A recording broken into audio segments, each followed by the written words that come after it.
This was my first time meeting my grandfather. Hoi Großvater.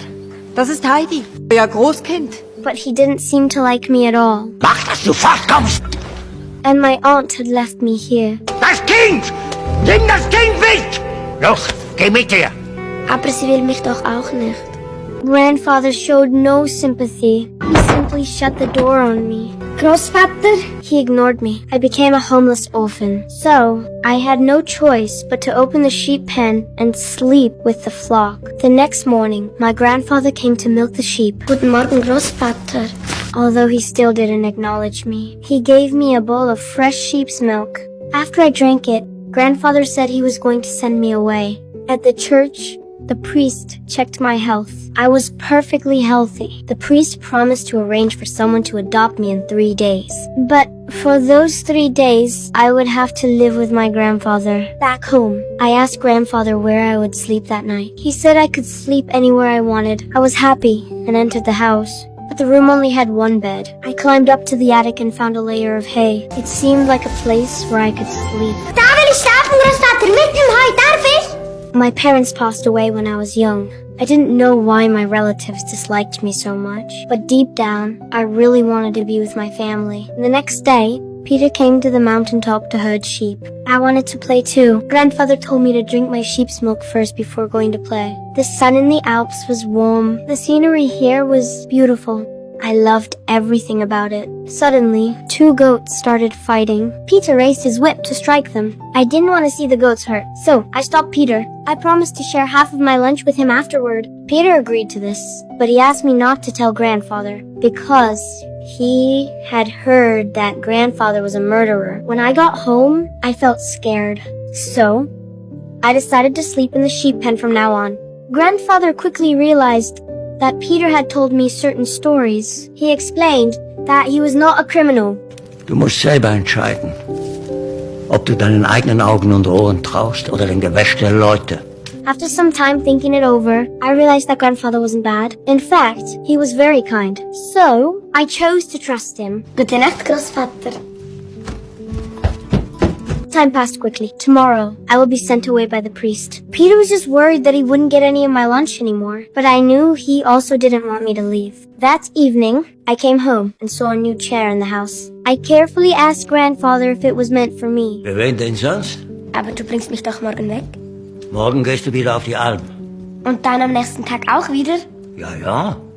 I was happy that Grandfather accepted me. This was the first time I had a real home. Soon, autumn came. Peter told me he was going to start school and wouldn't be able to play with me until the next year's holidays. I didn't want to lose my friend. I also wanted to go to school, but Grandfather didn't agree. He said I was too young and that being alone down the mountain might be dangerous. Soon, winter came and I had no friends. I spent every day at home. Grandfather noticed my sadness.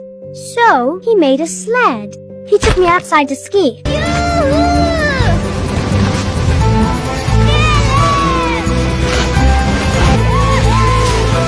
Though it was cold outside, it was the happiest moment I had.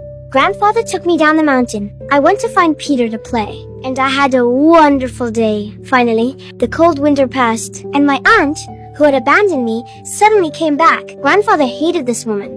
So, he immediately kicked her out. But she didn't leave. Instead, she found me on the mountain. She said she had found me a new home, and Grandfather wanted me to leave. At that time, I was too young to realize that everything my aunt said was a lie. She took me down the mountain, and from that moment on, I was separated from Grandfather. I didn't even get to say goodbye. My aunt brought me to a big city. The family that adopted me was very wealthy.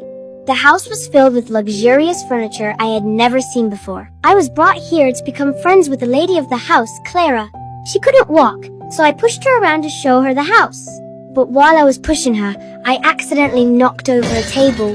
The housekeeper heard the noise and came to check, and Clara said she had accidentally knocked the table over. She was so kind. I really appreciated her. Since I had never received any etiquette training, my rough behavior was often criticized by the housekeeper. At mealtime, when bread was served, it was the softest and most fragrant bread I had ever seen. So, every day, I would secretly hide a piece of bread and bring it home to Peter and Grandfather. Slowly, I adapted to life here, but I also grew more homesick. I asked the male housekeeper to open the window for me, but I realized that I couldn't see the Alps from here. The housekeeper suggested I go to the highest tower in the city, but when I reached the top, I saw that even there I couldn't see the mountains.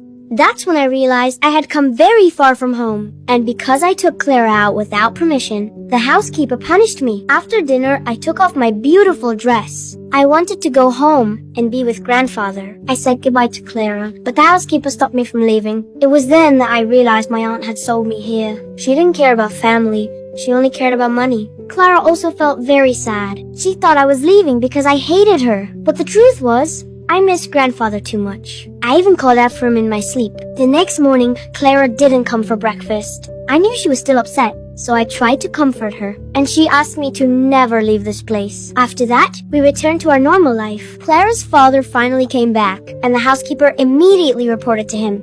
She thought I was mischievous and stupid, and that staying here would only affect Clara.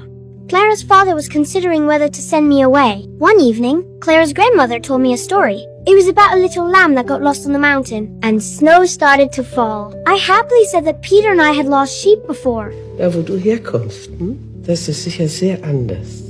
When I heard about my hometown, I felt silent. I didn't dare to admit how much I wanted to go home. I wanted to know what happened next in the story, but grandmother told me to study hard and read the rest of the story myself. Wenn du jetzt lesen könntest, dann wüsstest du, wie die Geschichte weitergeht. After some time of studying, I really could read by myself. Everyone noticed my progress, and they agreed I could stay here. Soll sie auch bei uns bleiben? Für immer? Ja, mein Kind, für immer. But I didn't feel happy. The doctor saw through my thoughts. Vermisst wohl dein Zuhause, meine kleine Heidi, hm?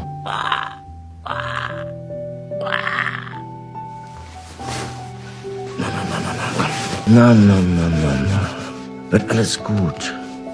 He told Clara's father about my situation, and now he had to choose between sending me home or letting Clara lose her friend. The next day, he told Clara that I missed my hometown, and he had decided to send me back, but Clara didn't want to live alone anymore. Was soll ich denn ohne Heidi? Es muss leider sein. Heidis Krankheit heilt nur, wenn sie... Aber ich will, dass sie hier bleibt! Clara. Ich bin auch krank und ganz alleine!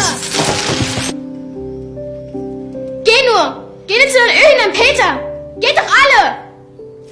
Tinette, bring mich sofort in mein Zimmer! I wanted to say goodbye to Clara, but she didn't want to see me anymore. I knew she was very sad at that moment. So, before leaving, I gave Clara a wooden sculpture as a keepsake of our friendship.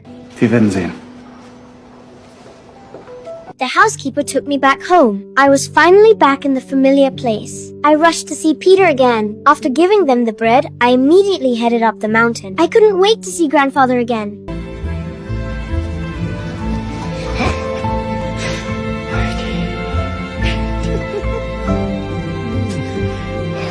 Everything here was so familiar. I was living freely again. Soon, winter came, and I was old enough to start school. In class, the teacher asked what everyone's dreams were. Some wanted to be blacksmiths, some wanted to be farmers. But I was the only one who said I wanted to become a writer. But my answer was met with laughter from the others. In the following days, I kept writing letters to Clara, hoping she could come here and visit. When Clara received the letter, she also wanted to see me again. And so, her grandmother really brought her to the Alps. I saw her again. We played together happily, living a free life. And this life, which Clara had never experienced before, made her feel very happy. The beautiful scenery here was something she had never seen in the city. Everything looked so wonderful. Then, a butterfly flew to her feet. She instinctively reached out to catch it, and a miracle happened right then. Clara! She managed to stand up. Soon after, Clara's father arrived, and when he saw Clara standing alone, he was completely shocked. Papa!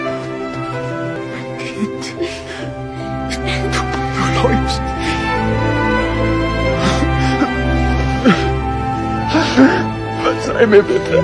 When they left, grandmother gave me a gift. It was a notebook. Grandmother told me to fill the notebook with stories. I took the pen. Looking at the Alps, with sunshine and fresh air, I knew I would always live freely and happily here.